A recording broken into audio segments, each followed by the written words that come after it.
Assalamualaikum warahmatullahi wabarakatuh. Selamat pagi Ananda. Apa kabar Ananda hari ini? Ibu berharap semoga Ananda semua dalam keadaan sehat walafiat dan tetap semangat untuk belajar hari ini. Hari ini kita akan belajar IPS, yaitu bab 1 manusia, tempat, dan lingkungan, dengan subbabnya yaitu letak dan luas Indonesia. Sebelum kita memulai kegiatan belajar kita hari ini, alangkah baiknya terlebih dahulu kita berdoa agar kegiatan belajar kita hari ini dapat berjalan dengan lancar dan diberikan kemudahan dalam menerima pelajaran hari ini.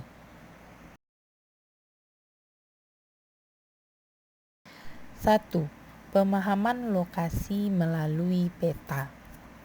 Lokasi suatu tempat dapat dilihat pada sebuah peta. Peta adalah gambaran permukaan bumi pada suatu bidang datar dan diperkecil dengan skala. Pada peta terdapat sejumlah informasi yang menyertainya. Ananda harus mampu membaca peta agar dapat memperoleh berbagai informasi yang dibutuhkan. Bagaimanakah memperoleh informasi pada sebuah peta? Sedikit wawasan untuk Ananda. Bangsa Babilonia merupakan pembuat peta pertama yang digambar pada bidang datar sekitar 2300 sebelum Masehi. Peta tersebut digambar pada tanah liat berbentuk yang dibentuk seperti papan tulis berukuran kecil, sebagaimana terdapat pada gambar.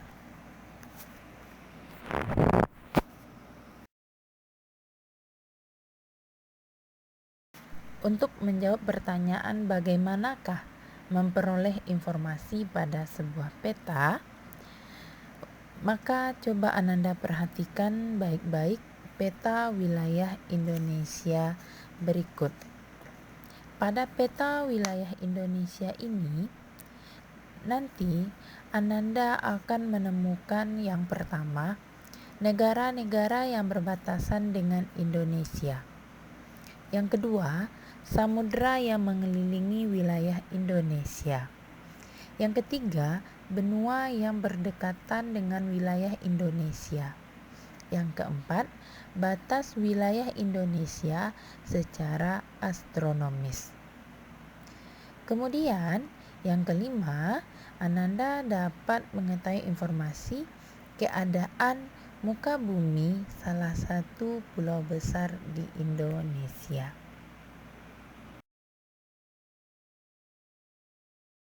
Sebuah peta terdiri atas beberapa komponen penyusunannya. Komponen penyusunannya terdiri atas 1. Judul peta, 2. Skala peta, 3. Orientasi utara, 4.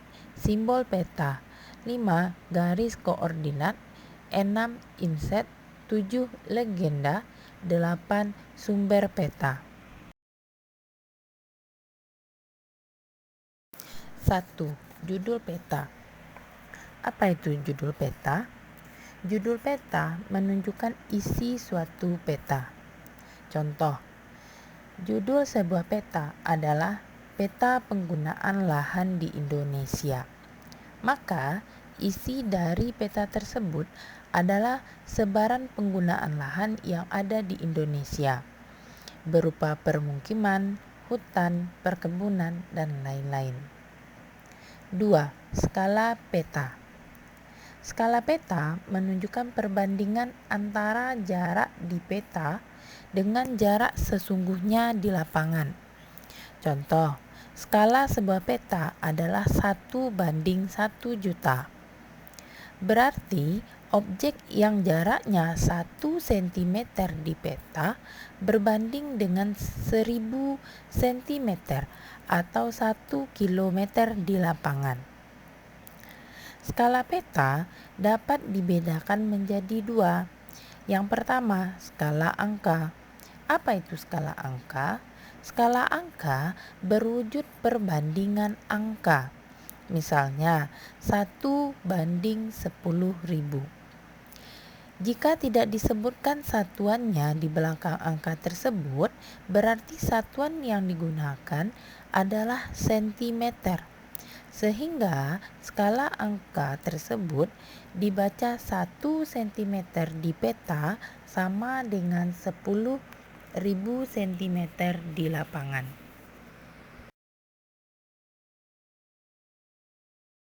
2. Skala garis atau grafis. Skala grafis adalah skala peta yang berbentuk garis dengan ukuran tertentu. Skala grafis biasanya ada dalam kolom legenda. Coba Ananda perhatikan contoh atau gambar skala grafis pada peta. Dari gambar dapat kita lihat jika contoh skala grafis tersebut dibuat skala angkanya, maka skalanya adalah 1:500.000. Karena 1 cm di peta berbanding 5 km di lapangan. Satuan dalam kilometer diubah menjadi sentimeter. Sehingga 5 km jika diubah ke sentimeter menjadi 500.000 cm. Karena itu skala peta menjadi 1:500.000.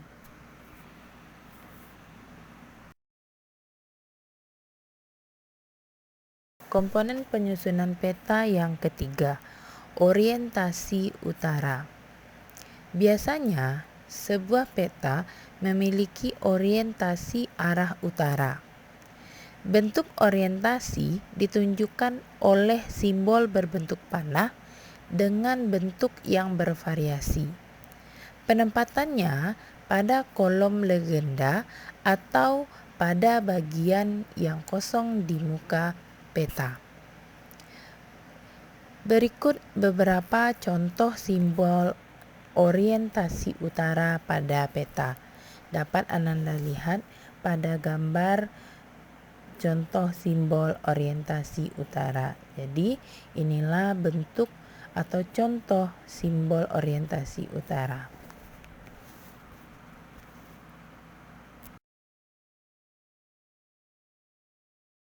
4. Simbol peta. Simbol peta adalah tanda khusus pada peta yang mewakili objek yang dipetakan. Tujuan simbol peta adalah untuk memudahkan pengguna dalam membaca dan memahami isi peta.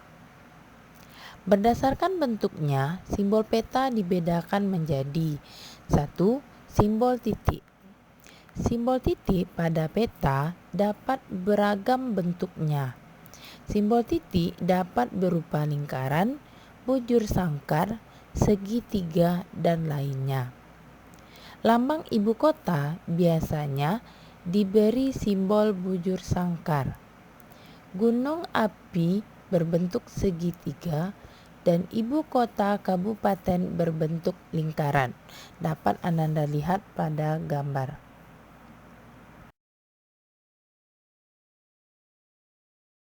2. Simbol garis.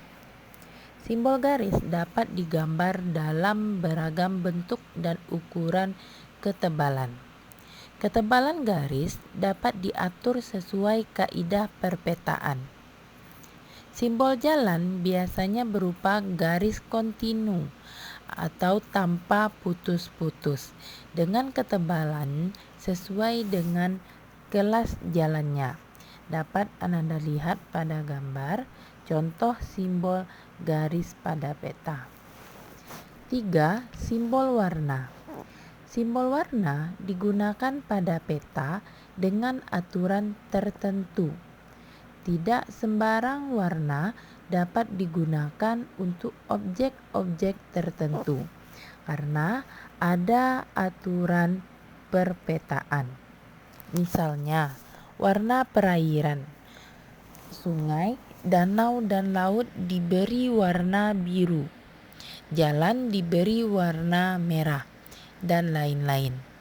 Warna ketinggian dan kedalaman disesuaikan dengan objek yang menunjukkan adanya perubahan secara teratur dan seterusnya. Misalnya, coba Ananda lihat pada gambar, kedalaman laut diberi warna biru dengan tingkat perubahan yang teratur dari biru terang ke biru gelap.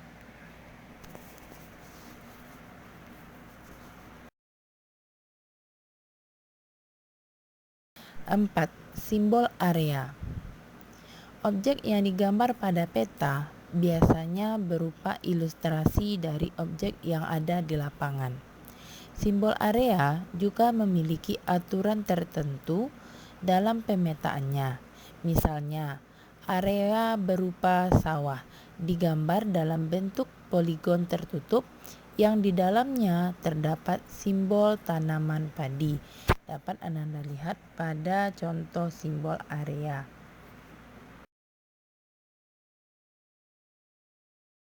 Komponen penyusunan peta yang kelima, garis koordinat.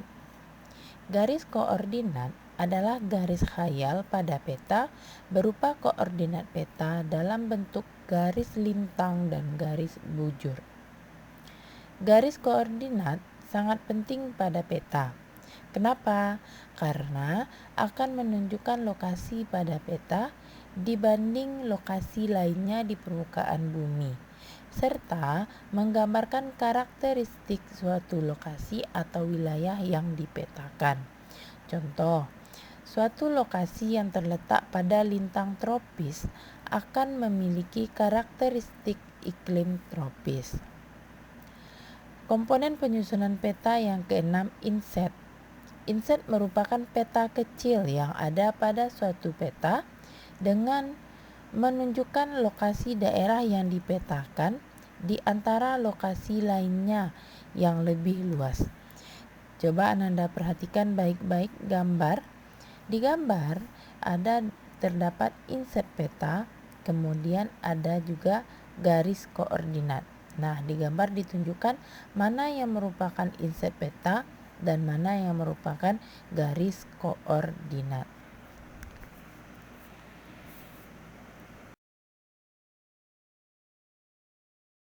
Komponen penyusunan peta yang ketujuh adalah legenda. Legenda menunjukkan keterangan sebuah objek yang ada atau muncul pada muka peta. Pada legenda inilah seorang pembaca peta akan mengetahui tentang objek yang ada pada wilayah yang dipetakan. Dapat Ananda lihat pada gambar. Jadi inilah gambar legenda pada sebuah peta. 8. Sumber peta. Sumber peta menunjukkan orang atau lembaga yang membuat peta.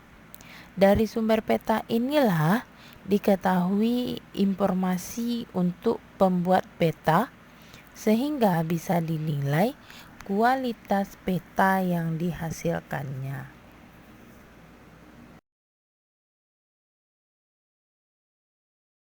Letak dan luas Indonesia. Letak suatu tempat di permukaan bumi tidak hanya sekedar menunjukkan posisinya di antara tempat lainnya. Letak suatu tempat menunjukkan pula karakteristik tempat tersebut. Contohnya, suatu tempat berada di daerah pantai. Karakteristiknya, tempat tersebut dapat diidentifikasi.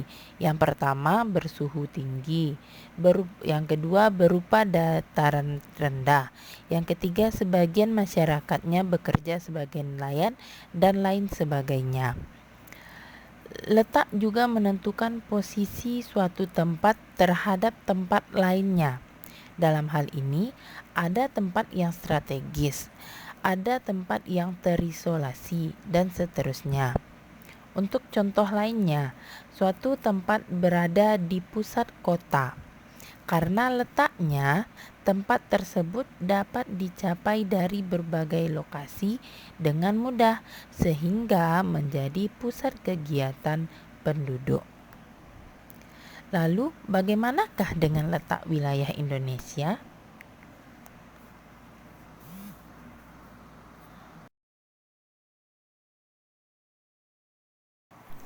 Letak wilayah Indonesia adalah tempat keberadaan wilayah Indonesia di permukaan bumi. Seberapa luas wilayah Indonesia? Luas wilayah Indonesia 1/3 luas Indonesia adalah daratan, yang mana luasnya adalah 1.922.570 kilometer kuadrat. Dan 2/3 luas Indonesia adalah perairan atau lautan dengan luasnya 3.257.483 kilometer kuadrat. Letak Indonesia dibedakan menjadi 3, yaitu yang pertama, letak astronomis, yang kedua, letak geografis, yang ketiga, letak geologis. Letak astronomis. Letak astronomis adalah letak suatu daerah atau negara berdasarkan garis lintang dan garis bujur. Apa itu garis lintang dan garis bujur? Garis lintang dan garis bujur merupakan garis semu atau khayal pada permukaan bumi yang biasa ditunjukkan di peta atau globe. Secara astronomis, wilayah Indonesia terletak di antara 6 derajat lintang utara sampai 11 derajat lintang selatan dan 95 derajat bujur timur sampai 141 derajat bujur timur. Garis lintang. Garis lintang adalah garis khayal pada peta atau globe yang sejajar dengan garis khatulistiwa atau garis ekuator. Garis lintang terbagi menjadi 2 bagian. Yang pertama, lintang utara atau LU, yaitu semua wilayah atau tempat yang terletak di sebelah utara ekuator.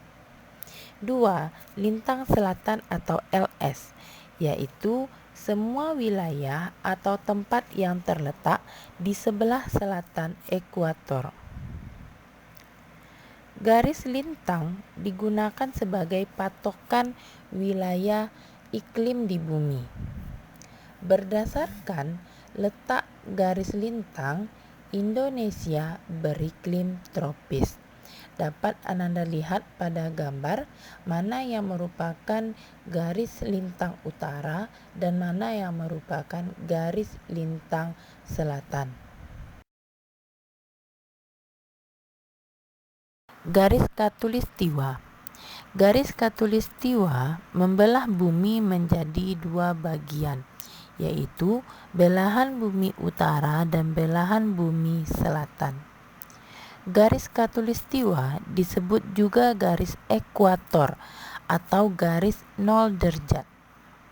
Wilayah Indonesia yang dilewati oleh garis khatulistiwa adalah Kota Pontianak di Kalimantan Barat. Untuk gambarnya dapat Ananda lihat di mana letaknya garis khatulistiwa.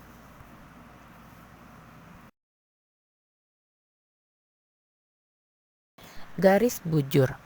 Garis bujur adalah garis khayal yang menghubungkan kutub utara dengan kutub selatan dan tegak lurus dengan garis lintang. Garis bujur dijadikan sebagai dasar penentuan pembagian waktu di seluruh bumi. Setiap jarak 15 derajat ke arah bujur timur atau ke arah bujur barat akan menunjukkan selisih waktu sebanyak 1 jam atau 60 menit. Wilayah Indonesia paling barat adalah ujung utara Pulau Sumatera yang berada pada 95 derajat bujur timur. Wilayah Indonesia paling timur di kota Merauke yang berada pada 141 derajat bujur timur. Pada gambar dapat Ananda lihat mana yang merupakan bujur barat dan mana yang merupakan bujur timur.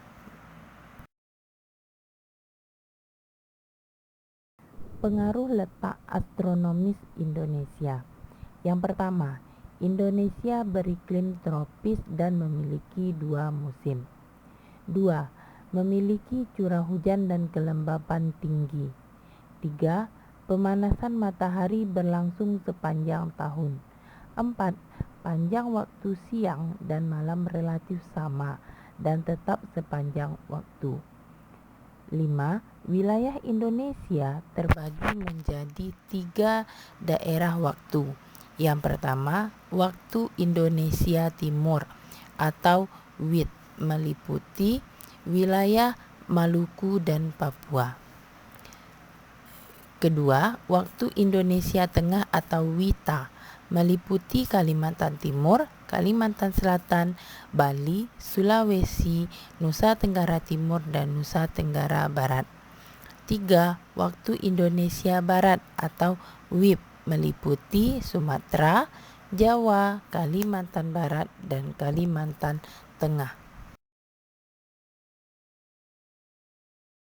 2. Letak geografis. Letak geografis adalah letak suatu daerah atau negara yang dilihat dari kenyataan di permukaan bumi atau posisi daerah tersebut dibandingkan dengan posisi daerah lain. Secara geografis, yang pertama, Indonesia diapit oleh 2 benua besar, yaitu benua Asia di sebelah barat laut dan benua Australia di sebelah tenggara. 2. Indonesia juga diapit oleh 2 samudra, yaitu Samudra Hindia di sebelah barat dan selatan serta Samudra Pasifik di sebelah timur laut.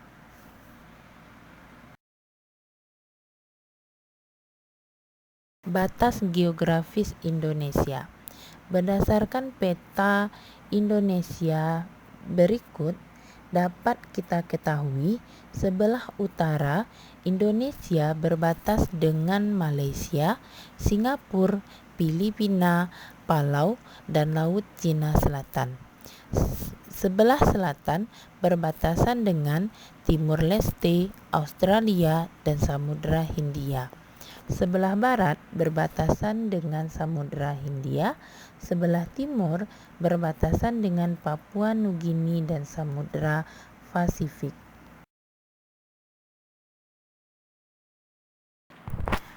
Pengaruh letak geografis terhadap keadaan penduduk dan kekayaan alam. Yang pertama, letak negara yang relatif dekat dengan negara-negara lain, sehingga Indonesia dapat dengan mudah melakukan kerjasama dengan negara-negara lain. Pengaruh yang kedua menjadi jalur lalu lintas perdagangan internasional.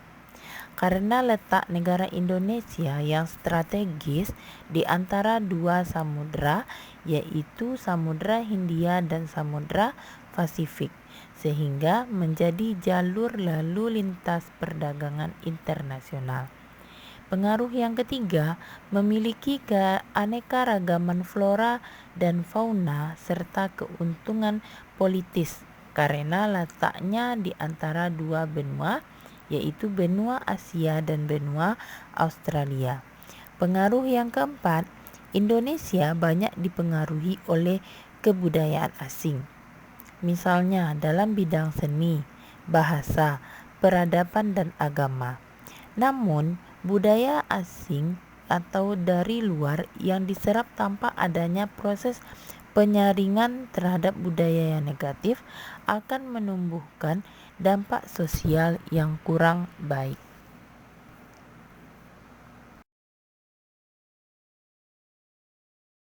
3. Letak geologis. Letak geologis adalah letak suatu wilayah berdasarkan struktur batuan yang ada pada bumi. Yang pertama, Indonesia merupakan dari dua buah rangkaian pegunungan besar di dunia, yaitu rangkaian pegunungan Mediterania dan rangkaian pegunungan Sirkumpasifik. 2. Indonesia terletak pada pertemuan lempeng litosfer, yaitu lempeng Indo-Australia, lempeng Eurasia, dan lempeng Pasifik. 3. Indonesia terletak pada 3 daerah dangkalan, yaitu Dangkalan Sunda, Dangkalan Sahul, dan daerah laut pertengahan Australia Asiatis.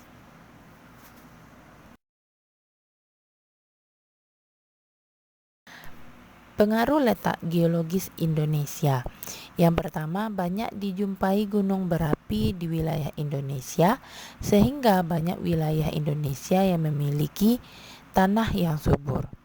Yang kedua, namun demikian, hal ini juga menyebabkan Indonesia rawan dengan bencana alam seperti gunung meletus, gempa bumi, dan tsunami.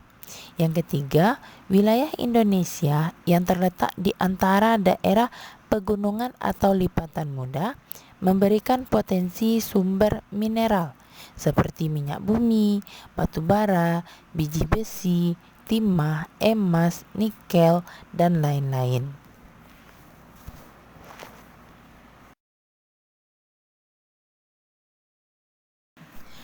Demikianlah pembelajaran kita hari ini tentang letak dan luas Indonesia. Semoga apa yang Ibu sampaikan dapat bermanfaat bagi Ananda semua. Kita akhiri dengan membacakan hamdalah. Alhamdulillahirabbil alamin. Assalamualaikum warahmatullahi wabarakatuh.